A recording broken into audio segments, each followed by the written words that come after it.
This is The Big Story presented by herbchambers.com. The results for tonight are going to tell us whether Mitt Romney's momentum can be slowed down at all on his path to the GOP nomination, and whether there is a viable, credible second place, third place candidate who can really slow Mitt Romney down.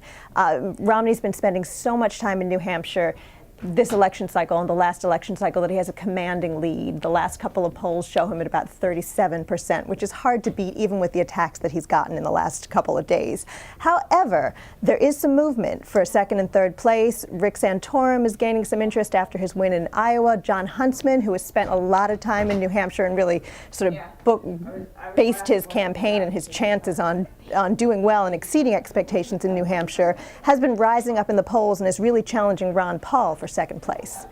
I think a good night for Mitt Romney is if he maintains his lead. 37% is what he's showing in the most recent polls. I think if he's anywhere above 30%, or really commanding 10 points between him and the second place finisher, and he's looking great going into South Carolina.